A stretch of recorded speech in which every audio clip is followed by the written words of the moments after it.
as sites of moral critique, challenging the instrumentalization of religion and emphasizing ethical responsibility, social justice, and spiritual integrity.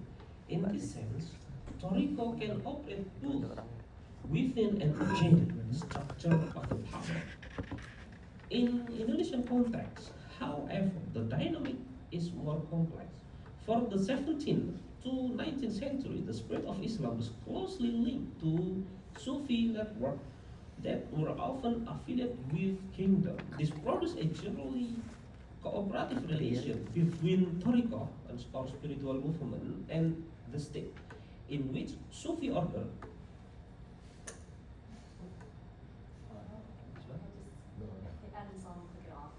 okay. Thank you. That's right. In, right. That's good. That's good. Thank you. The tension, between, I mean, this produced a generally cooperative relation between Toriko and the state, in which Sufi order contributed to the consolidation of political authority. An illustrative case is that in the era Ahmad Solahuddin in Bone was affiliated with Khalwatiyah Sufi order and made it the official royal Toriko of the kingdom. So the research question is, how did the Toriko become the official royal order of the kingdom? Okay. Studies of Toriko in Islam have generally positioned it as a spiritual phenomenon that exists outside or even in opposition to political authorities such as royal power. However, in Indonesia context, particularly in Bone, under the rule of Ahmad Solahuddin, Toriko was closely integrated into the structure of political authority. This phenomenon challenged to common assumption of the dichotomy between spirituality and politics in Islamic studies. In this context, there is access manuscript entitled Ilmu Tasawuf, preserved in the National Library of the Republic of Indonesia. This manuscript is multi-text, not just one text, but a multi-text, that compiles various teaching of Toriko were believed to have served as the intellectual and spiritual foundation for the Sufi order institutionalization within the royal court of Bone. Accordingly, this study aimed to investigate the manuscript with three main objectives. One, to identify and analyze the title of the text content. And second one is, number two, to reconstruct the intellectual structure of Toriko practice during the period. And number three, to provide a classification and holistic evaluation of Toriko tradition of that period. Okay, that's my question. And maybe I will demonstrate my founding. The list of authors in this multi-text manuscript reflects a layered intellectual structure, combining central authority, transmits teaching and supplementary tradition with one codex. First, in the Middle East, Yusuf al-Makassari. Yusuf al-Makassari stands as a primary and dominant author, representing the core intellectual authority of the manuscript. Most of the text revolves around his teaching, indicating that the manuscript is largely structured around his Sufi doctrine. This centrality suggests that the codex functions not merely as a collection of texts, but a curated body of knowledge encoded in a single spiritual master. And secondly, maybe we can, for number 2 until number 6, we have number of author, and this number of author only have one book in this multi-text manuscript. That's represent that what mean that reflect transmit teaching from Middle Age to Yusuf al-Makassari era, and then in the Sultan Brunei era. And the third, maybe only the student of Sheikh Yusuf al-Makassari, I found maybe four manuscript in multi-text manuscript. The number of student of Sheikh Yusuf al-Makassari. Maybe I demonstrate the proportion of the book of author in manuscript of Tasawwuf. So I found maybe some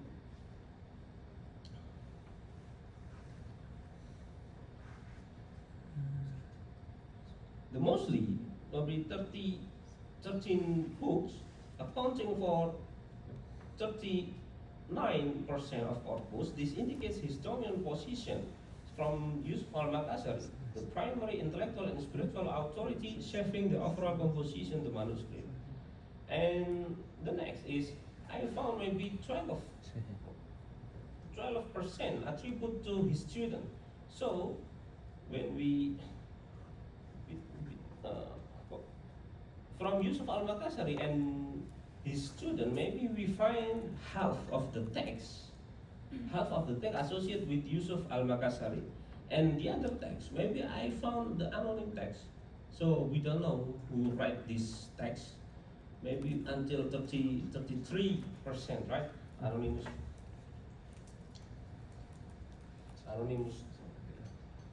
text. And okay, this is maybe the synthesis from the authorship from the manuscript of Tasawwuf. The title of manuscript is Manuscript of Tasawwuf. And then, how about the core teaching? The core teaching, maybe I found four core teaching. The four core teaching: theology, wudu and salah. Wudu and salah been praying, and dhikr and musyahada. What is theology? Theology, I found the Wahdatul Wujud concept. What is Wahdatul Wujud concept? Wahdatul Wujud concept is everything from God. And everything from God. So we are from God, right? Okay. Let us.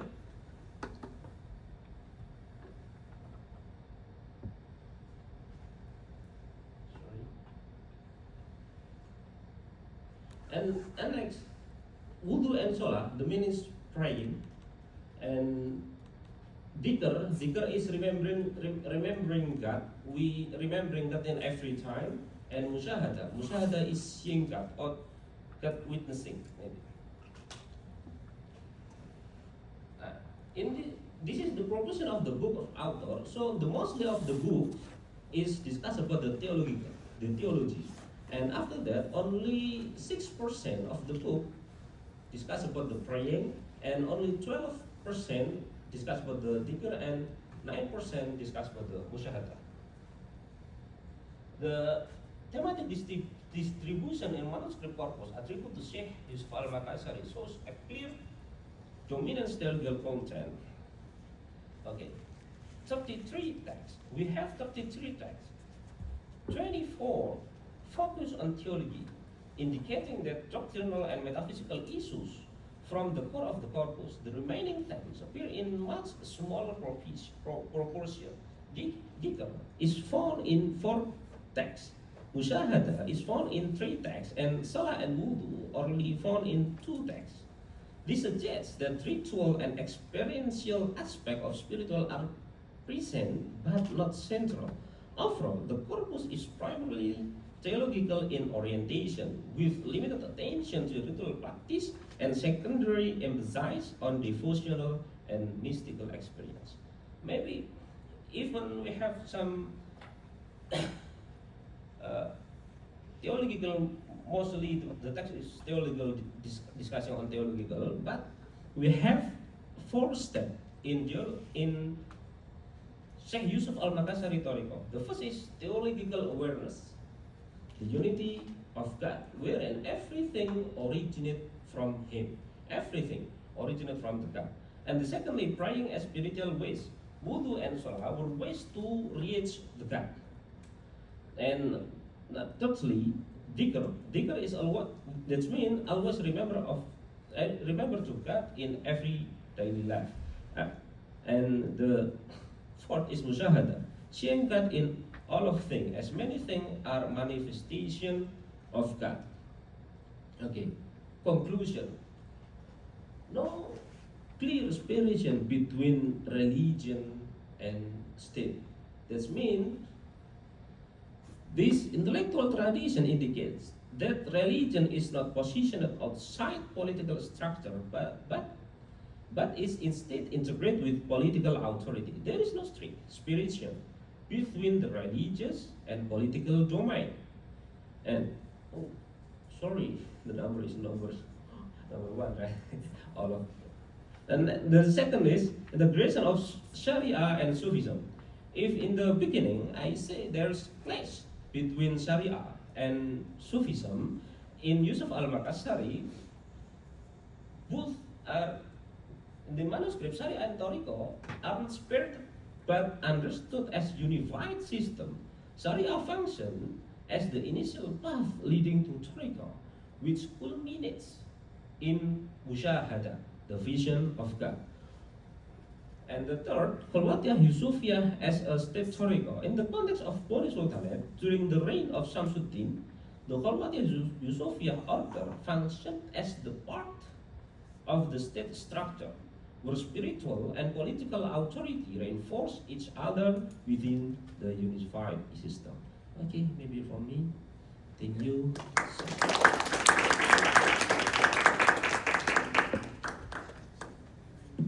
Thank you so much. So we have 3 papers to discuss. Please, we don't have the 4th person, right? I just want to make sure. All right, no problem. So please, we have enough time before lunch, right? Yes. Oh yeah. Plenty of time, don't All worry. right, we have plenty of time before lunch. So, yeah. Please.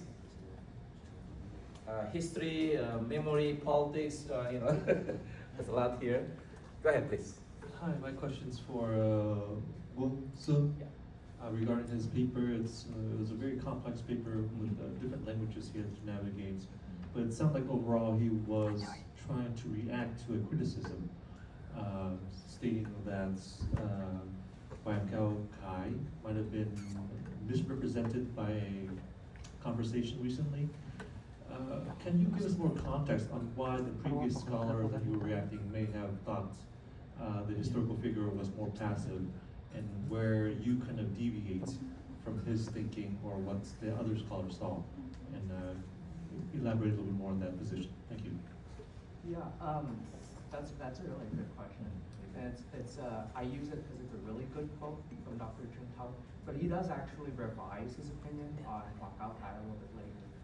That is from, I think, his 2007 book, The History of Vietnamese Philosophy in the 20th Century. And that's his only mention of Huang Gao Kai. And I thought the quote was such a good quote that I had to keep it in. In 2007, a little bit later in 2007 though, he does work on publishing a translation of Huang Gao Kai's book in Huknung, Latinized Vietnamese. And he kind of revises his opinion of Huang Gao Kai. He has like a mixed idea that him being a little bit passive, but him having a little bit of a glimmer of nationalism within him. And a lot of, after the 1940s, a lot of these scholars back then, the ones who worked within the colonial administration, such as Huang Gao Kai, were deemed to be kind of traitors of the nation. But I think a lot of this, some recent scholarship more now have begun looking back at this, looking at some stelae erected within his village, and Fat Boy Joe's defense of him in 1905, I think, have shown that Huang Gao Kai is a little bit more of a complicated figure. It's nowhere near the amount of revision